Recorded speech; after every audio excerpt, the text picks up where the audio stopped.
Good morning, everyone. I'm Muriel. I'm the mayor of Washington, D.C. I'm joined today by Police Chief Peter Newsham and members of MPD leadership. I'm here to ask for the community's assistance regarding the homicide of 15-year-old Maurice Scott that occurred here on May 26, 2019. Any loss of life in our city is a tragedy, but it is particularly difficult to process and accept when a child in our community is murdered. We know Maurice was loved by many, by his family, his teachers, his coaches, and his classmates. Many of us have seen the video that one of Maurice's teachers posted. And in that video, we see a happy child talking about his love for school and basketball and for making people laugh. We see a child who should be alive today, but whose life was stolen by a coward who opened fire in broad daylight without regard for who his bullets hit. And so today we are asking the community to help us identify a suspect in this case. The people responsible for taking Maurice's life must be brought to justice. If you have any information about this incident, whether you were in the vicinity that day, heard anything, or have any tips or video footage that can help, please contact us. There is a $25,000 reward for anyone who can help us solve this case. Those with information to share can call us anonymously by calling our tip line at 202-727-9099 or by texting our anonymous tip line at 50411, 50411. Chief Newsham will provide additional details. Thank you, Mayor Bowser, and good morning, everyone. It's important that we come together today to ensure residents that steps are being taken to find those who are responsible for the shooting death of 15-year-old Maurice Scott. It's also an opportunity to solicit assistance from each of you, as we know that members of the community are critical to helping us solve cases. Just yesterday, the mayor and I were able to announce the arrest of a man that had committed several home invasions in a community in Northwest, and this was a community that was on edge. We were able to close those cases because of community tips and a helpful neighbor that alerted the police. Providing tips to the police, it matters, and many times are the reason we're able to bring closure to families. So today we're asking the community to come forward again on behalf of Maurice. As you may recall, on Sunday, May 26, at about 10:30 on a Sunday morning, members of the 7th District responded right here to the 3500 block of Wheeler Road for the sound of gunshots. When they came on the scene, they canvassed the area and they located Maurice on the ground in front of the convenience store, suffering from what appeared to be a significant gunshot wound. He was transported to a local hospital where medical staff pronounced him dead. During the investigation, it was determined that there were 3 additional victims in the shooting, including a 9-year-old girl and 2 adult females. They were taken to local hospitals, and their injuries were non-life-threatening. As the mayor has said, in one brazen act of violence, we had 2 women, a 9-year-old girl, all of whom were shot, and Maurice, who was shot and killed. We're asking anyone who may have seen something on that day, they've seen something subsequently, if they have heard something about what occurred today, to please contact us. As a community, we have to say enough is enough when it comes to this type of violence. Maurice's family will never be able to spend another day with their son, with their brother, with their friend. The least that we can do is find the person who is responsible for his death. I'll ask anyone who has information to please call us on 202-727-9099, or you can text us on 50411. I would remind people in the community and anybody who's listening that you can do that anonymously. You do not have to give your personal identifying information. And as the mayor said, we currently offer a reward of up to $25,000 for anyone that provides information which leads to the arrest and the conviction of the person responsible for any homicide in the district, including the homicide of Maurice. We can take any questions that you all might have. Chief, do we have any idea what this was all about, what the gunman was trying to do that day? We do not have a motive. For those of you who have seen the video, that, like I said, this was 10:30 a.m. On a Sunday morning, holiday weekend. From what I understand, Maurice was simply coming to the store on that day.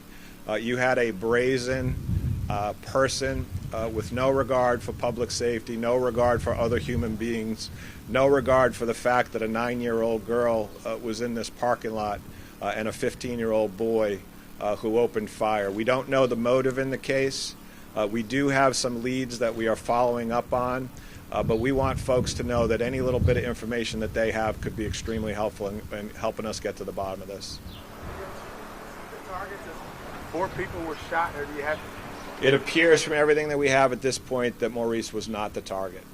That's why it's particularly troubling. You know, you have a 15-year-old kid out here just going to the store, and next thing you know, we have a young man who's lost his life. Do you have any idea who might have been the target? We do have some information regarding that. It's not something we can share publicly. Chief, would it be one of the people who was seen rushing into the store as the gunfire erupted? I'm sorry, Peter. Would one of the targets be one of the 2 people that you see I don't rushing want into to the provide that particular detail. You could put other folks in jeopardy. Chief, there was another closure yesterday in one of the killings over Memorial Day by Berry Farm Recreation Center. At that time, it might have been related to the earlier shooting at that recreation center. Is any more details available on Don't have more detail on that right now. We did not believe that homicide on Bernie Place was related to this case, and we also did not believe that this case was related to the shooting that we had in Barry Farms the next day on Monday. Related to the earlier Berry Potentially, Farm? we're still looking at the potential that Bernie Place shooting was related to the Barry Farms shooting. The suspect from Berry Place was targeting someone who might have missed in the first shooting, or We don't have that kind of detail, Peter. Chief Mayor, this sounds a lot like Kia Wilson kind of shooting. Car drives up, shoots into a crowd of people, and takes off. Can you wrap your head around that? What I would say, Micaiah Wilson, you know, that was, and we all remember that case very personally. We were able to hold the folks that were responsible in that case and bring them to justice. And I can say to whoever is the coward, as they have been described, the cowards that would be involved in this type of behavior, we intend to do everything we possibly can to bring them to justice as well.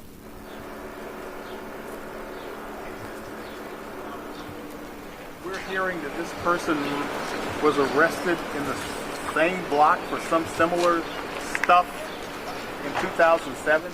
Are you talking about the Bernie Place homicide? No, I'm talking now about Irving and 16. Oh, okay. He's talking about the home invasions and the sexual assaults. Yes, he was arrested for a burglary that occurred yesterday, 2 days ago now, in the same block. Yes, sir. He's talking about the previous convictions. 2007. This is Oh, what I'm prior hearing. convictions? Yeah, I think you have access to his criminal history. He has a pretty significant criminal history, and I think that we all need to take a look and see if this is a person that we should have released back into our community. And you said yesterday the fact that he was captured had a lot to do with community involvement. Yeah, I mean, it's incredible. We had gone up there and we had alerted the community. We had 2 incidents that were in very close proximity that were similar in nature. We weren't absolutely sure the 2 were linked, but we believed that they were. We went out, we spoke to the community. The community was on high alert. The suspect in the case broke into another home. The victims in that case, a woman and her daughter, were smart enough to scream and to let their neighbors know something was going on. A neighbor who I can describe in no other way but to describe as being heroic, heard the scream, came outside, followed the suspect, alerted police that this was the suspect, and we were able to take all the information that we had in the case, and we were able to tie him to all 3 cases. It's incredible work by the community in that particular case. On Irving Street, there's been a lot of, on the listservs, there's been a lot of Monday morning quarterbacking, questioning why police didn't identify this guy sooner as a suspect, given that he had been convicted of a very similar crime on that exact same block, had just been released a month before, and again, if you look at the listservs in the neighborhood, there's just a lot of Monday morning quarterbacking, asking why the police hadn't kind of connected the dots on this before the 3rd. Yeah, I think we want to wait till all the facts are available in that particular case. Monday morning quarterbacking is something we do internally too. We always want to make sure we provide the best police service. If folks have concerns about the way that case was handled, we'd be happy to hear them.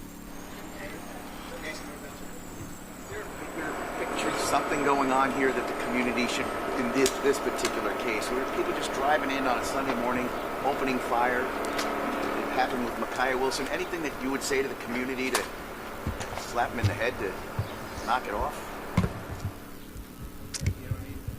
Well, I think that you've heard us say it before, that when you have guns available, people who are willing and have demonstrated that they will use guns in a disregard for human life, you can have an incident like this. What we are here to say, and the police investigations will follow through so we can find out who did this, is that this is not normal, and this will not become normal or on this block or any block. We owe that not only to Maurice and his family, but everyone who wants to live a peaceful life. You're here. This is a great neighborhood in our city. Children are graduating from kindergarten across the street. There is a neighborhood that's just behind us, and we're here in a little commercial strip that has served the community for many years. So we're going to do everything that we can from the law enforcement aspect to find out who did this, but also from the opportunity aspect to find more and more people at the community who need our help and services so they don't find themselves in this cycle of violence. Yes. Commissioner Pixley here. Mayor Bowser, does it concern you or alarm you that these, you all call them gun braziers or brazens, they have more powerful guns than our police have? Where are they getting these guns from? Yes, and we talk about guns quite a lot, Commissioner. As you know, our police are involved in finding guns. We've also asked for federal assistance from DEA, ATF, and the FBI in helping us stop guns from coming in the city in the first place. So I think you know those investigations are sometimes complicated, involving multi-jurisdictions, and we're hopeful that they can provide us some help too.